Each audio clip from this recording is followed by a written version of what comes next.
The suitcase hit the ground hard, splitting open as clothes spilled across the snow. She stood barefoot on the porch, 7 months pregnant, staring at the locked door in disbelief. Inside, Christmas music played. Laughter echoed. Another woman was already sitting where she used to sit, and the man who just threw her out, her husband, smiled and said something that would destroy his life in less than 6 days. "Go ahead," he told her coldly. "Call your brothers." What he didn't know was who her brothers really were, because that one phone call would bring a convoy to his street that same night, shut down everything he owned, and turn the man who thought he was untouchable into someone begging at a gate he would never enter again. Before we continue, tell us what time it is in your location and where you're watching from in the comments. Make sure you subscribe, like, and get fully comfortable. Because if you think this story ends with Christmas Eve, you have no idea what's coming next. The sound of the suitcase hitting the floor echoed louder than the Christmas music, playing softly from the living room. She froze, not because she didn't understand what was happening, but because she had hoped, foolishly, that he wouldn't do it tonight. Of all nights, Christmas Eve. He stood near the door, one hand on his phone, the other pointing toward the hallway. His face calm in a way that felt rehearsed. This wasn't rage. Rage would have hurt less. This was certainty. "Pack what you need," he said, glancing at his watch. "I don't want a scene." She looked down at her belly instinctively, her palm resting protectively over it. 7 months pregnant, tired, swollen feet, back aching. And yet he looked at her like she was an inconvenience he had finally decided to remove. "You're serious," she said quietly. He sighed, as if she were exhausting him. "I've been serious for months. You just refuse to accept it." Behind him, the Christmas tree glowed. Expensive gold ornaments, the kind he'd love to show off. A red ribbon ran across the staircase. Everything looked perfect. Everything except her life. "I told you," he continued, lowering his voice. "This marriage stopped working a long time ago, and I'm done pretending." She swallowed. "And the baby?" His eyes shifted to her stomach, then away. "I'll handle my responsibilities, financially, but you can't stay here." That word landed hard. Here, as if she was already gone. From the living room, laughter floated in. A woman's laugh, soft, confident, too comfortable. Her chest tightened. "So you're really doing this," she said, "on Christmas Eve?" He shrugged. "Timing doesn't change the truth." She nodded slowly. For months, she had endured the coldness, the late nights, the lies that she took for excuses, the way he spoke down to her, as though his money gave him the right to erase her dignity. She endured it all for once reason, because she knew what would happen if her brothers found out, and she had sworn over and over to protect him from that. "Just let me get my coat," she said. "You don't need to go back upstairs," he replied. "Your things are already packed." Her heart dropped. "You packed my bags?" "Yes. I didn't want this dragging on." The front door opened slightly as a cold draft swept in, carrying the smell of snow. He had planned this, thought it through, decided her life for her. She walked to the suitcase slowly. Clothes folded neatly. Not her favorites, not her baby documents, not the things that mattered. "My medical files," she said. "They're in the bedroom. You can get copies." "And the baby's blanket," she added. "The one my mother sent." He hesitated, then shook his head. "You don't need it." That was the moment something inside her cracked. Not loudly, not dramatically, but enough. She looked at him, really looked at him. The man she had married. The man she had defended. The man who thought his wealth made him untouchable. "Please," she said softly. "I'm not asking for much." He leaned against the doorframe, eyes cold. "You should have thought about that before embarrassing me." Her hands trembled. From the living room, the other woman appeared, tall, well-dressed, wearing the confidence of someone who believed she had already won. "Is everything okay?" the woman asked, feigning concern. He smiled at her, a smile he hadn't given his wife in months. "Yes, we're done here." The woman's gaze slid to the pregnant belly, then away, uninterested. "Good. Dinner's almost ready." That was it.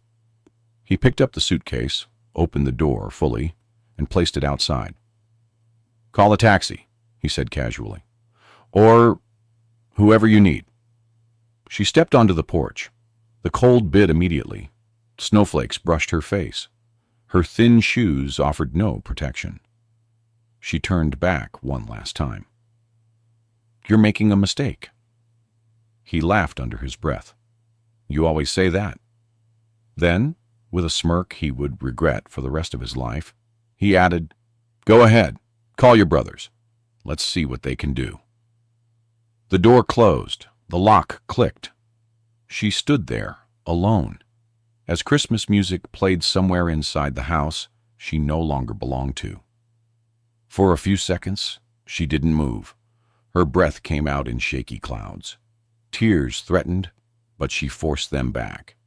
Crying wouldn't help her now. She reached into her coat pocket and pulled out her phone. Her thumb hovered over the screen. For years, she had avoided this moment, avoided this call, because she knew her brothers. She knew how fiercely they loved her. She knew how far they would go. But tonight, she had no choice. She couldn't be homeless. Not like this. Not with a child on the way. She pressed the contact. The phone rang once, twice. Then his voice came through, calm and alert. "Where are you?"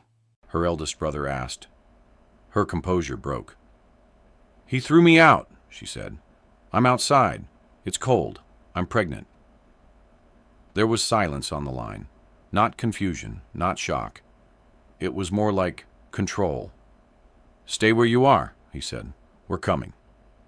She sank onto the suitcase slowly, tears finally falling. Across the street, a neighbor peeked through the window. Somewhere inside the house behind her, laughter continued. None of them knew what had just been set in motion. In no time, the cold crept in slowly at first, then all at once.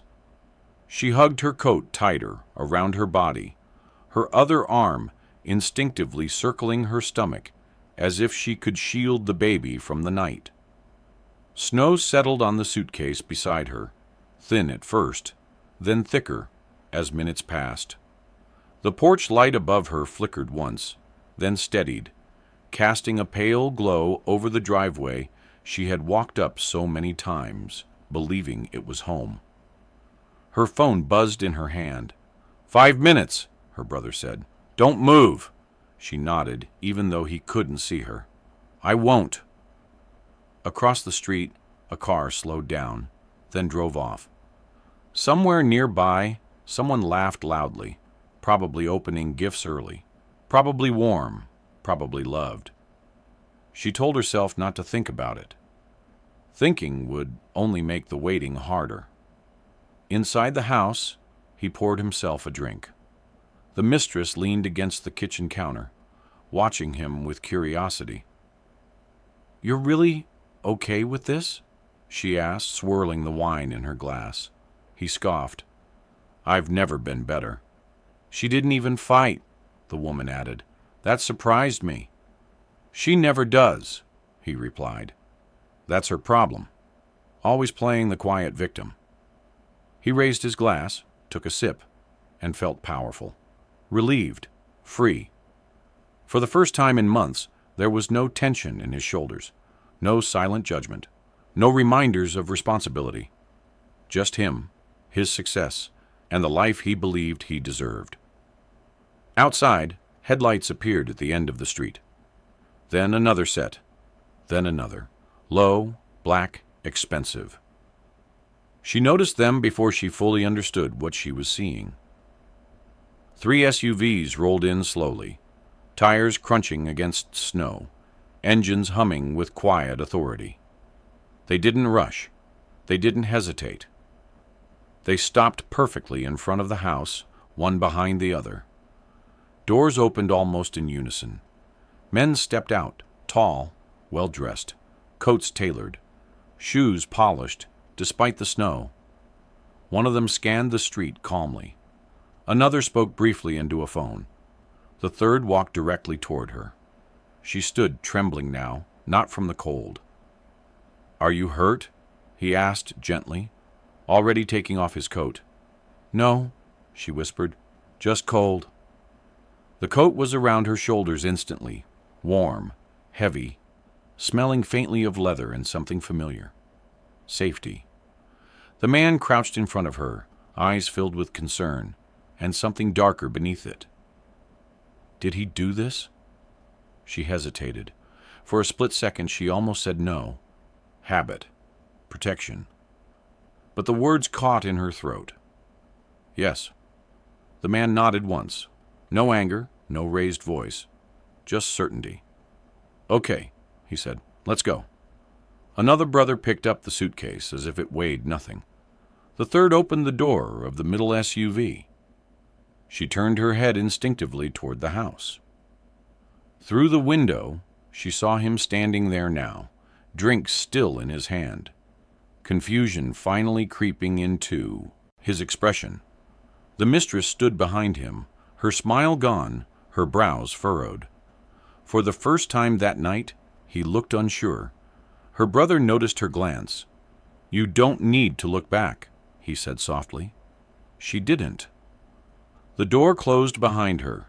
The interior was warm, leather seats, soft lighting, a bottle of water placed gently in her hand. As the convoy pulled away, her phone vibrated again. A message from him. What is this? Who are these people? She stared at the screen, then locked it without replying. Inside the house, the silence felt heavier than before. "Who were they?" the mistress asked, her voice tighter now. He shook his head, trying to laugh it off. "Probably family, trying to intimidate me." "But there were 3 cars," she said, "and security." He waved his hand dismissively. "Means nothing. Everyone's trying to look important these days." Still, the unease lingered. He checked his phone again. No messages. No missed calls. Nothing unusual. He told himself it was nothing. The convoy drove through quiet streets, past decorated houses and empty roads, until the city lights faded into something darker, quieter, more controlled. A tall gate opened without delay. Guards nodded respectfully as the vehicles passed through. She stared out the window, exhausted now, her body finally allowing the fear to surface. "I didn't want this," she said quietly. "I tried to handle it." Her eldest brother turned slightly in his seat. "You did more than enough." "I knew what would happen if I called you," she said. "I didn't want to ruin him." Her brother's jaw tightened. He ruined himself. They pulled up to a large estate, lights already on, the driveway clear as if they had been expecting her. As soon as the car stopped, people moved efficiently. A woman approached with a medical bag. Another brought a blanket. Someone else offered warm tea. "Let's get you inside," the doctor said kindly. "We'll check the baby right away." Her breath caught. "The baby is okay?" The doctor smiled reassuringly. "We'll make sure." As they walked her in, her brothers exchanged brief looks. No words were needed. Inside, warmth wrapped around her, the smell of clean linen, soft lighting, calm voices. Her phone buzzed again. Another message from him. "Answer me." She turned the phone face down. And as she lay back on the couch, listening to the steady rhythm of her baby's heartbeat through the monitor, something shifted quietly, but permanently in the world she had known. Because from that moment on, every hour that passed would cost him something he believed he could never lose. And if you're watching this story unfold, now is a good time to pause and ask yourself, what happens when arrogance meets power it never saw coming? The answer was already moving. And it wouldn't stop. Morning came quietly, almost politely, as if the world had decided to pretend nothing had happened. Christmas Day. Sunlight filtered through the large windows of the estate, bouncing off polished floors and soft curtains. She woke slowly, disoriented for a moment, then remembered everything at once. The suitcase, the snow, the door closing behind her. Her hand went to her stomach immediately. A gentle kick answered. Relief flooded her chest. A nurse was already there when she opened her eyes, checking monitors with practiced calm. "Good morning," she said softly. "Your vitals are stable. The baby is doing well." Tears slid down her temples before she could stop them. "Thank you." "Your brothers asked us to stay close today," the nurse added, "just in case." She nodded, swallowing hard. For the first time in months, she felt taken care of without having to ask. Downstairs, her brothers sat around a long dining table that had nothing festive about it. No decorations, no music, just coffee, tablets, and quiet focus. The eldest broke the silence. "I want everything," he said. "Every company, every partnership, every asset tied to his name." One of the others nodded. "Already started. We're not touching him directly. No noise." "Good," the eldest replied. "He thinks he's important. Let him keep thinking that." Back in the city, he woke up late. The mistress lay beside him, scrolling through her phone, her mood noticeably colder than the night before. "Did you sleep?" she asked without looking up. "Like a king," he replied, stretching. "Best Christmas gift I could have given myself." She glanced at him. Those people last night, they didn't look like they were bluffing. He waved her off. "You're overthinking it." Still, when he reached for his phone, he noticed something odd.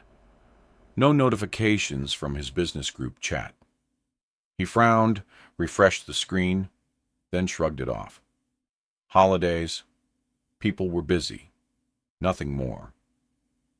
He stood, walked into the kitchen, and poured himself coffee. The house felt quieter than usual. Even the Christmas decorations seemed out of place now, like props from a performance that had ended. His phone rang.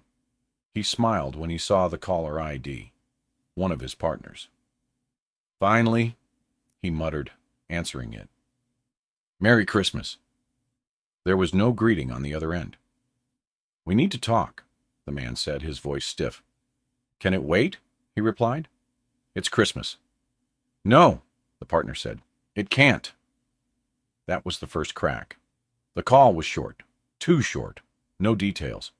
Just a vague mention of delays, of concerns, of needing to reassess certain agreements. He hung up, irritation replacing his confidence. "What was that about?" the mistress asked.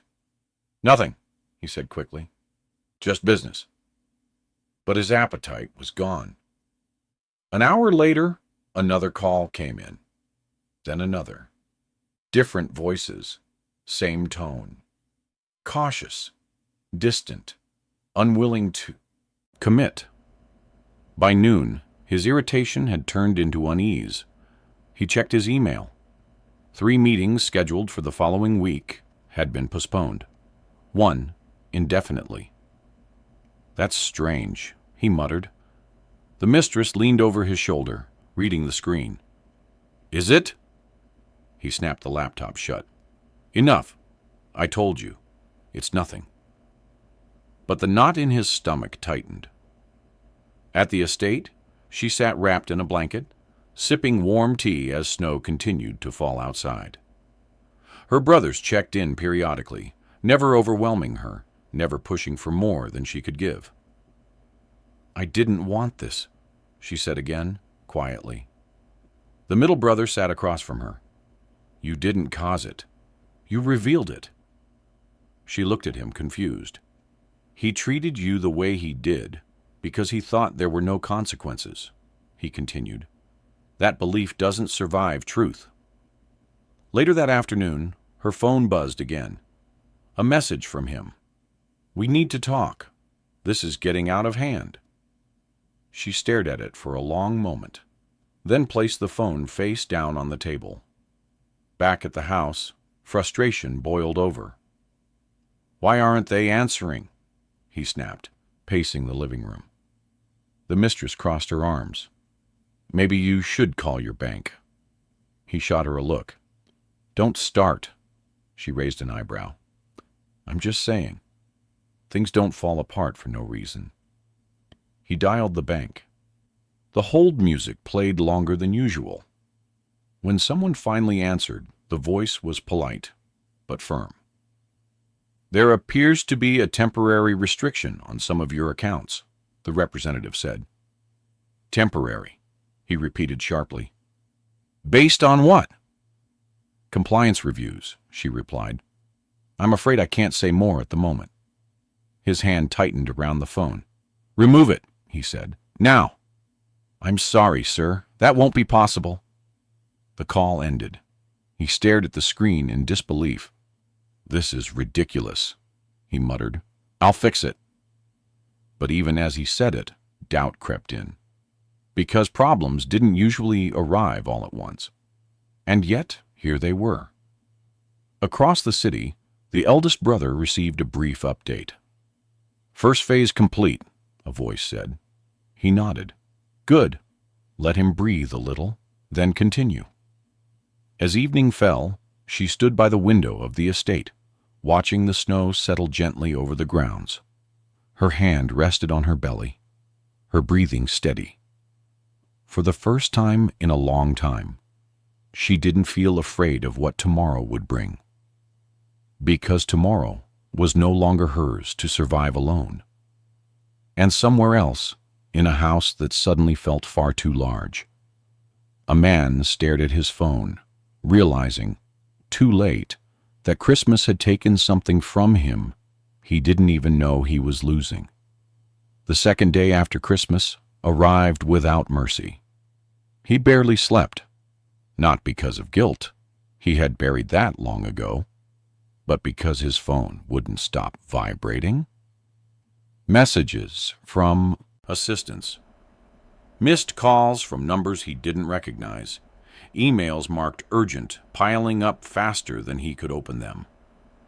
By mid-morning, denial had given way to irritation. "This is ridiculous," he muttered, throwing his phone onto the couch. "I've handled worse." The mistress watched him from across the room, her earlier confidence replaced by caution. She had changed since last night, less affectionate, more observant, the kind of shift that didn't need words. "Have you actually talked to anyone important?" she asked. He shot her a look. "Everyone important is on holiday." "That's convenient," she replied coolly. He ignored the tone and grabbed his jacket. "I'm going out." "Where?" "To fix this." The city felt different that day. Colder, less welcoming.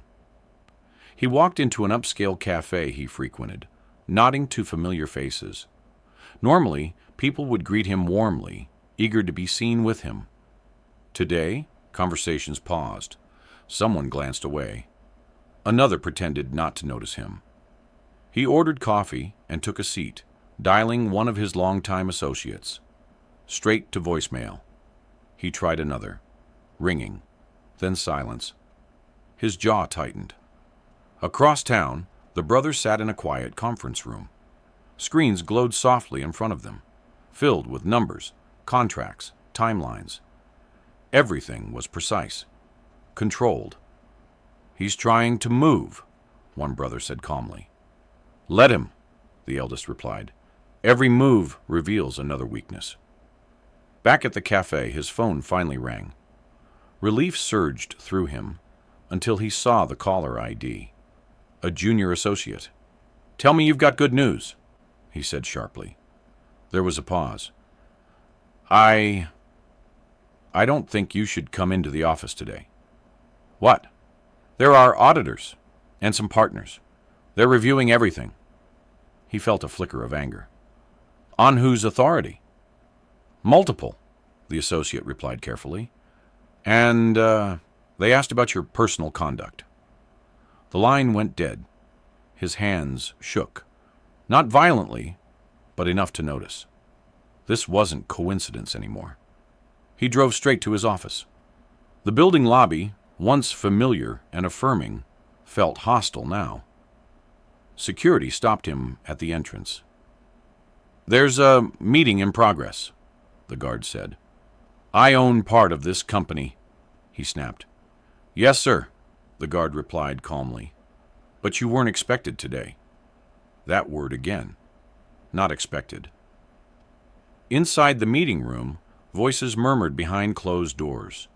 He could see silhouettes through the glass. People he had dined with, laughed with, trusted. No one opened the door. He stood there for a full minute before turning away, humiliation burning through his chest. That evening, back at the house, the tension finally broke. "This is getting bad," the mistress said bluntly. "I didn't sign up for instability." He slammed his keys onto the counter. "It's temporary." "You keep saying that."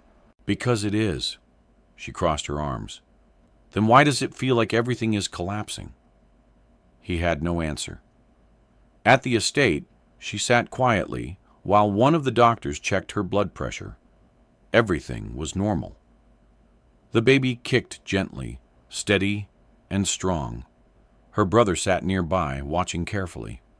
"How are you feeling?" "Tired," she admitted, "but calm." "That's good," he said. "This won't last forever." She hesitated. "What are you doing to him?" The brother met her gaze. Nothing he didn't build himself. That night, he tried a different approach. He called an old friend, someone outside his usual circle, someone who owed him favors. The friend listened patiently, then sighed. "I can't help you." "Why not?"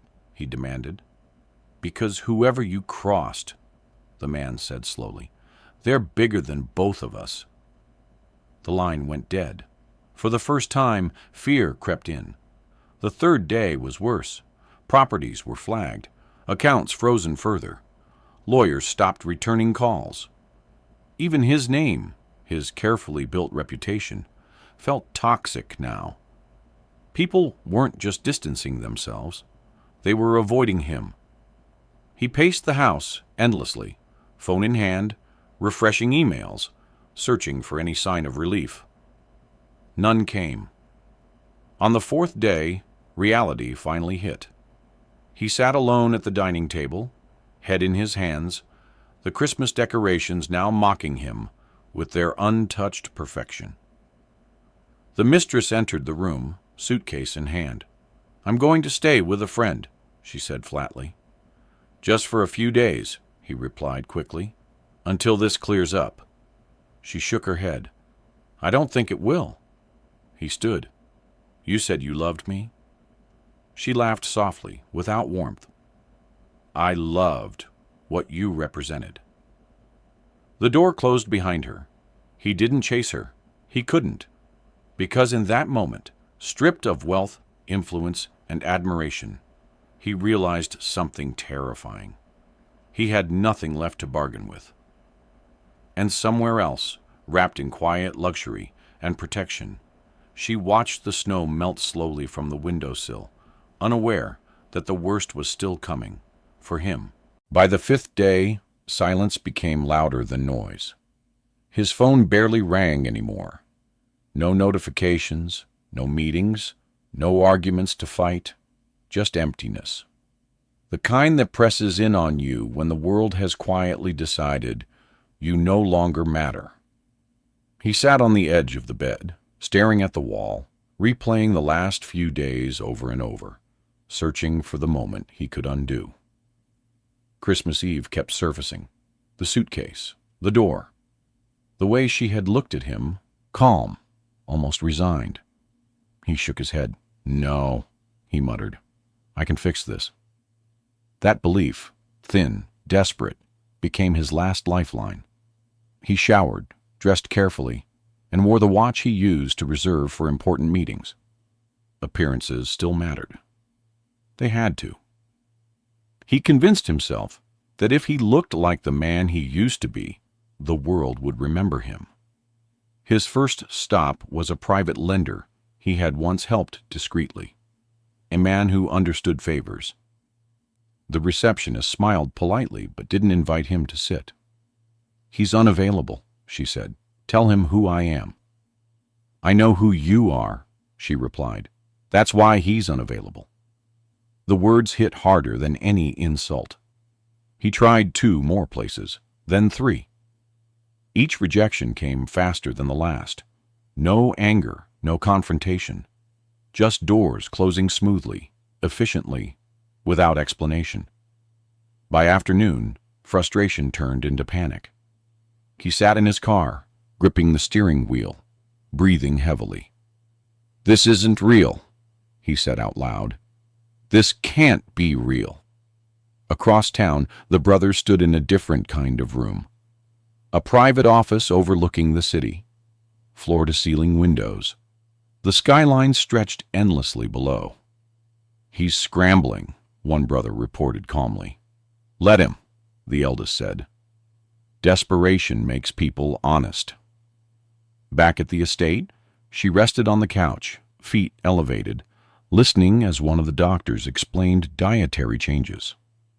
Her brothers moved in and out quietly, never raising their voices, never letting anger spill into her space.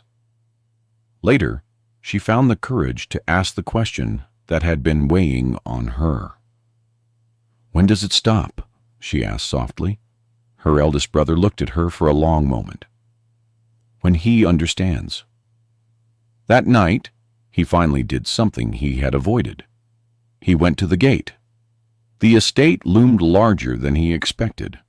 Tall walls, controlled lighting, security cameras visible but discreet, the kind of place you didn't stumble into by accident.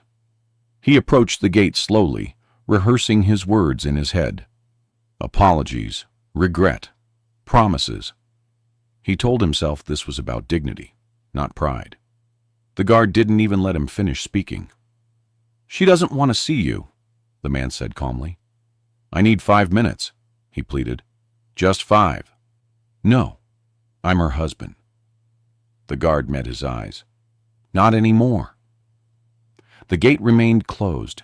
He stood there, helpless, as if the world had finally decided to mirror the way he had treated her, without discussion, without mercy. Inside, she never knew he came. Her phone buzzed later that night. A message from an unknown number. "Please, I made a mistake." She read it once, then placed the phone down. No reply. The 6th day arrived quietly. New Year's Eve.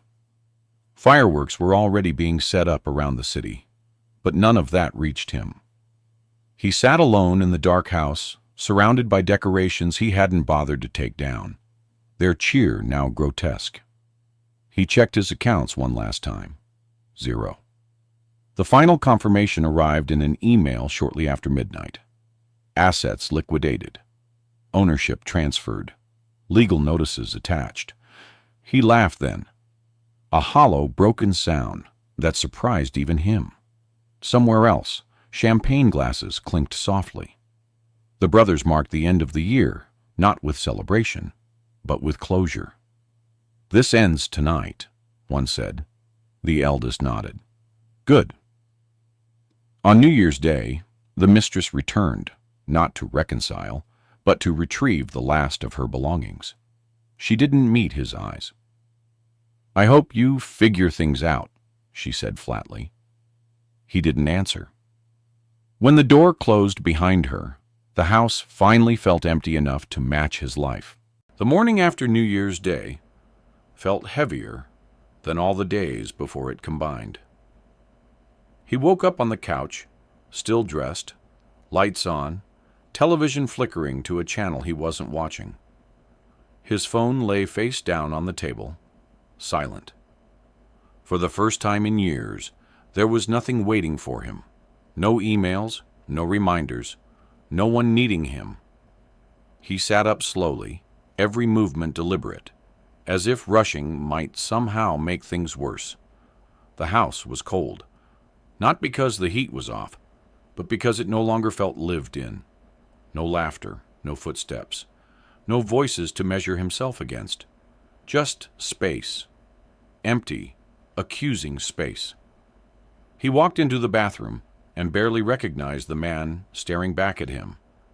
The confidence was gone. The sharpness dulled. Even his eyes looked smaller somehow, as if they had retreated inward.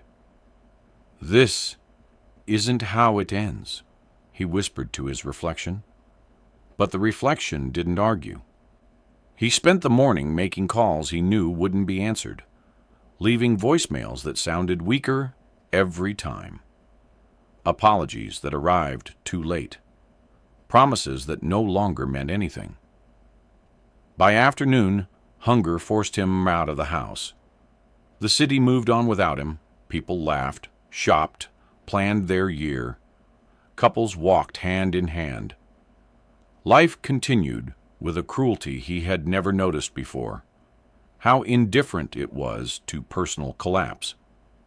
He stopped at a cafe, ordered something cheap, and sat in the corner, watching the door open and close. That was when he saw the headline. Not his name, not directly, but close enough. A company he once controlled had announced a restructuring, new leadership, a fresh direction. His absence was noticeable in the subtext. He pushed the phone away, chest tight. That evening, he made one last decision. He would go back, not to the house, to her. The estate gates looked just as imposing as they had the night before, but this time he didn't hesitate. He walked straight up to the intercom and pressed the button. Nothing. He pressed it again. Finally, a voice came through. Calm, neutral. "You need to leave." "I need to see her," he said, his voice cracking despite his effort to keep it steady. "Please, just tell her I'm here." Silence. Then, "She knows." His hands clenched into fists. "I lost everything," he said. "Everything. Isn't that enough?" The voice didn't respond immediately. When it did, it was final. "She asked us to make sure you don't come back." Something broke inside him then, not loudly, not dramatically, but completely. He sank to his knees in front of the gate, the cold seeping through his clothes, humiliation burning hotter than the air ever could. "I loved her," he said hoarsely, not sure who he was speaking to anymore. "I just didn't know how to stop being who I was." The gate remained closed. Inside the estate, she sat in a quiet room, unaware of the scene unfolding outside. Her focus was elsewhere now, on her breathing, on the rhythm of the baby's movements, on the future that was suddenly close enough to touch. Her brothers never told her he came again. There was no need. Days passed. The city buzzed with new beginnings. But his life had stalled completely. He sold what little he could, moved out of the house he once thought would define him, slept in places that never quite felt safe. At night, regret arrived uninvited. He remembered her patience, her silence. The way she had endured his arrogance, not because she was weak, but because she was strong enough to protect him from himself. That realization hurt the most. At the estate, preparations were being made quietly. A nursery, soft colors, calm voices, no excess, just care. One morning, the doctor arrived earlier than expected. Her labor had begun. The brothers were notified immediately, not with panic, but with readiness. Everything had already been planned, every detail considered. She breathed through the pain, gripping the sheets, grounded by the presence around her. No shouting, no chaos, just steady hands and calm reassurances. Hours later, a cry filled the room. New life. She held her child close, tears streaming freely now, not from fear or sadness, but from release. Outside, the world kept turning. Somewhere across the city, a man stared at his phone, reading a message he wasn't meant to see. News travels, even when doors are closed. She had given birth. He closed his eyes. He never saw the child, not in pictures, not from a distance, not even by accident. The news reached him the way everything did now, indirectly. A passing conversation overheard in a quiet place. A name spoken softly, followed by congratulations that weren't meant for him. A healthy baby, a girl. He sat alone on a bench that afternoon, hands clasped together, staring at the ground as if it might offer him answers. People walked past without a second glance. To them, he was just another man killing time. They didn't know he used to command rooms. They didn't know doors used to open when he arrived. They didn't know anything about the life he had destroyed with arrogance and certainty. He tried, once more, to imagine what he would say if he ever saw her again. "I'm sorry." The words felt small, inadequate, almost insulting in their simplicity. Because sorry didn't give her shelter on Christmas Eve? Sorry didn't protect her dignity? Sorry didn't undo months of humiliation she had endured in silence. He finally understood something that had escaped him for too long.